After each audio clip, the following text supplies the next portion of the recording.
How deep do you go? Hey, welcome back to my microblading studio and welcome back to Brow Tap. This is a channel for PMU artists who are ready to take their business, their income, their skills, and their lives to the next level. I'm Alex, your host, a microblading studio owner. This is my studio, microblading artist, a course creator, in-person educator, online educator, and the creator of this YouTube channel. This is week number 3 of our series of the 3 keys to making crisp, clean, beautiful microblading strokes. And we did key number 1, which was speed, key number 2, which was angle, and now we're at key number 3, week number 3. And honestly, all of the keys are important, but this one is the most important, and that is depth. It is the depth of your stroke, and while we talk about depth, we're also going to talk about pressure, so let's get into it. Number 3 is your depth, and this goes hand in hand with your pressure. Most microblading artists will agree that this is really the most important. Like I said, angle is a strong second, but your depth is crucial to creating the microblading we want to see, the crisp, clean, healed results. So when we are depositing the pigment in the skin, we're making these slow, even paced strokes. We're making sure our angle of the blade is at 90 degrees. And then we are also making sure that we are hitting the correct depth. So what does that mean? Is the top layer of the skin is called the epidermis. We want to go through that and basically just be scratching the surface of the next layer of the skin, which is the dermis. Okay, cool, easy to say in theory. How deep is the epidermis? How deep are we going? What is the depth? So the depth is a little bit different for every client. Of course, we have clients who have thinner skin. We have clients who have thicker skin. But we are looking at 0.5 millimeter to 1 millimeter. This is super, super, super small. So this here is where my finger is 1 centimeter. So a tenth of my finger is how deep you want to go. So it is not very deep at all. You do not need a lot of pressure for this.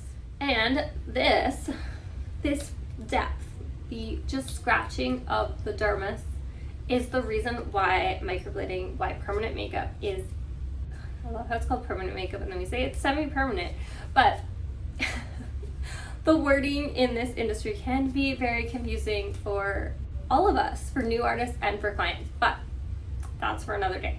Okay, so the reason why we call it a semi-permanent, why it's a cosmetic tattoo as opposed to an actual tattoo, is partially the depth. That is one of the keys that makes it fade out over time, which is a great thing. It's something that we want to happen. We want our clients' permanent makeup, semi-permanent makeup, microblading to fade out over time, because wants change, our face changed, styles changed. We want the flexibility of some fading over time. We don't want it to be a tattoo that lasts forever. So how do you know the depth? This one's hard, and of course what I'm going to tell you is right now probably not going to be super helpful. You need to find the sweet spot, and this of course comes with experience, time in the skin, practice. It is going to come with time, I promise you that. But what you need to feel when you are putting the correct pressure at that perfect angle, at that nice even speed, is just the skin to be breaking apart just the tiniest little bit. It breaks apart just the tiniest little bit and it creates this perfect, crisp, clean little channel. Ideally, what we would like to see is a pin prick of blood come out of that stroke.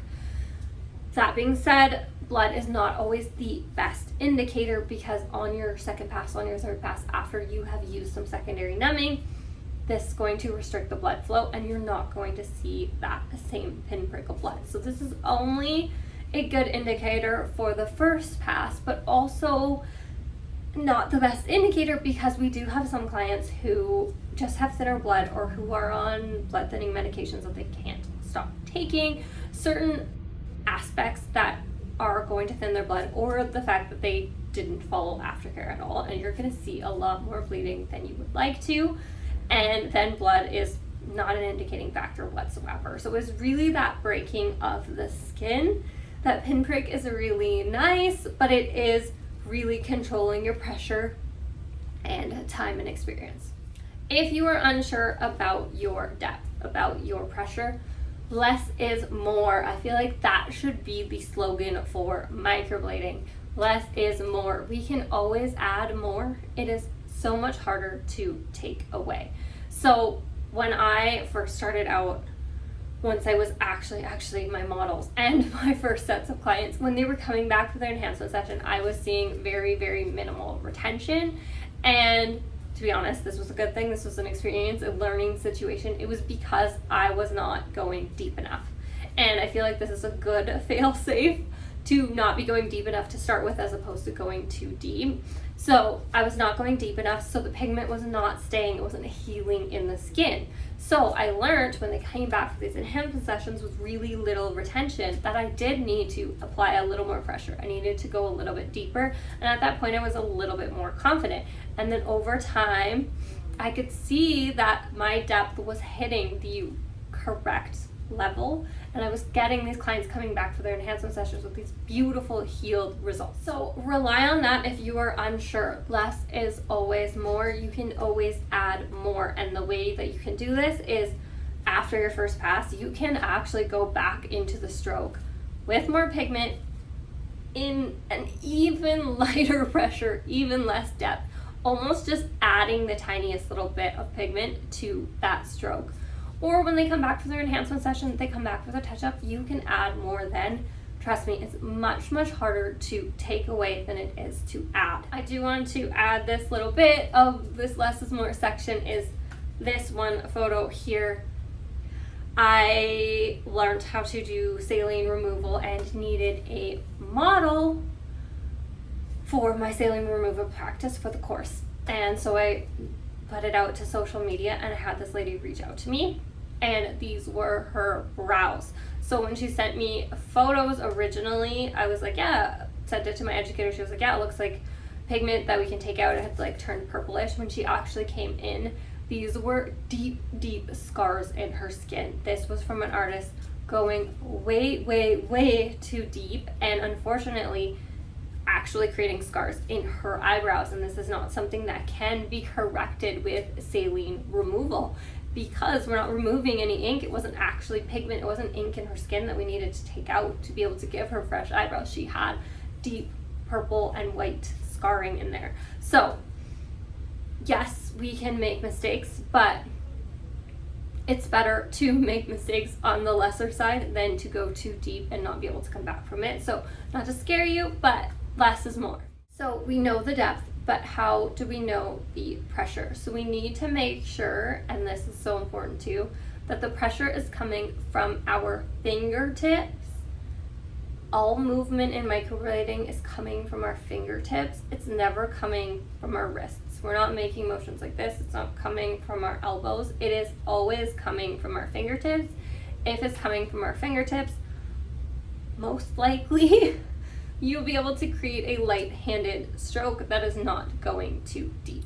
Now, the pressure you implant, the pressure you use to implant the pigment in your client's skin is going to adjust slightly per client, but also per area of the brow. So, per client, if we have older clients, they're going to have thinner skin. If we have sun-damaged clients, they're going to have thicker skin. So we need to adjust our pressure based on the thickness of our client's skin, and this is also something you're gonna see it when you see them when they come into your studio, but it's also something that seeing lots of different types of clients, having more experience is going to help you with. I promise it does come with time. We just need to get out there. We need to start seeing clients. We need to start microblading. So the other time that we're actually adjusting our pressure is different parts of the eyebrow. So the tail, the arch, the skin is so much thinner than like this front juicy part of our eyebrow, right? So we're gonna apply a little more pressure when we're starting on our front strokes, and by the time we make it to the arch and tail, our pressure has lessened a little bit. And this also goes into the same sense of the way we're doing let's say our older clients who have the thinner skin, we're starting with even less pressure and then getting even less pressure as we go. So it's an adjustment for the area of the brow, but also for our clients. Depth and pressure, of course, this is going to be different on a practice pad than it is on your client's skin. These are great for muscle memory, they're great for practicing, they're great for strokes, they're great for creating patterns, but they are not the same as working on real skin. I find I like using the inkless ones because it's so easy to practice on, but if you really want a better feel, I feel like the ones that you actually need ink for do have a tiny bit more of a flow or a feel to real skin. Not anything the same, but a little more of a feel. But when you're creating your strokes, it is important pressure wise, like we said, we're going like 0.5 millimeter to 1 millimeter. So you can see when you're making a stroke here that it's creating this line. That is really the amount that you should be seeing in your client's skin. It will open up just the tiniest little bit. Ideally, you should see 1 pinprick of blood, and that's all you want. If you find that you didn't get enough pigment in with that stroke, or you wanted to go a little bit deeper, you can go back over the stroke, but this is a bit of an advanced technique because you need to go back into it exactly perfectly into that same stroke. You don't want to make it wider, you don't want to go in sideways or the other way or go in too deep, but it can be done. So why it's important to have the pressure be controlled is coming back to our speed, right? So our speed is going to be at an even pace, even speed, and then the pressure will stay the same. And we need to make sure that it's always coming from our fingertips, never from our wrist, never from our elbow, never from the wrist, always from the fingers. So you can see here, like my wrist isn't moving at all. You're just slowly moving with your fingers. Slowly moving with your fingers. So if we wanted, let me show you again with a curved blade, just because different styles. Slowly moving with your fingers. Slowly moving with your fingers. We're doing it again with speed. 1, 2, 3. Okay? So always with the fingers, never with the wrist. Another way to test your depth is to do your strokes on your gloved hand. While you can do it on your own skin, you can make strokes on your skin, you can practice on yourself, there's nothing wrong with that. But if you're not willing to do that, you can do strokes on your glove.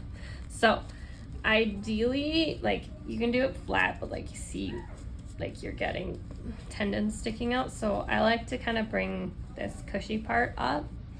And what you're gonna do with these strokes is you're gonna make them, and they should never cut your glove. So this is the exact pressure I would use on my client's skin. And I can't tell if you can see in this video, but it does make a slight line, but it doesn't cause any damage to the glove. It doesn't cut the glove. It's not opening anything. This is the correct pressure that you should be using it. Like I'm feeling it through the glove. Like my skin is feeling it. It's not opening, it's not cutting or anything, but I'm still feeling it. But this is the exact perfect pressure. And of course, if you do this in the same spot many, many times, the glove is gonna start to wear away. So switch out your glove if you're gonna do this every day. Switch out your glove every day because you may get a wrong sense of pressure if you're using a really old glove and it actually does give way and cut open. These are actual nitrile tattoo gloves. If you're using a thinner quality glove, it may not work to the same level. They may give away faster. They may actually cut. If you're using a tattoo glove, you should be able to make strokes without breaking the glove, without cutting the glove, and is a great judge of pressure. So that's it. Your 3 keys to always have in your mind when creating microblading strokes, when microblading your client's eyebrows. Speed, slow and steady, 1, 2, 3, even pace throughout the whole brow with every single stroke. Angle 90 degrees at all times. If you feel that you cannot hold this with a flexi blade, use a hard blade to start with because it's going to hold the angle better. It's not going to flex in your client's skin. And finally, the last one is depth. And as much as I try to explain this to you, as much as I can show this to you on the screen, on practice pads, on client's skin, this is something that really does come with your own experience, having the blade in your hand, touching your client's skin and putting that correct pressure in. But please remember, less is always more. You can always add more. It is much harder to take away than to add. That's it for today. I hope you liked this video. If you did, please hit like and subscribe. I put out new videos every week. See you then.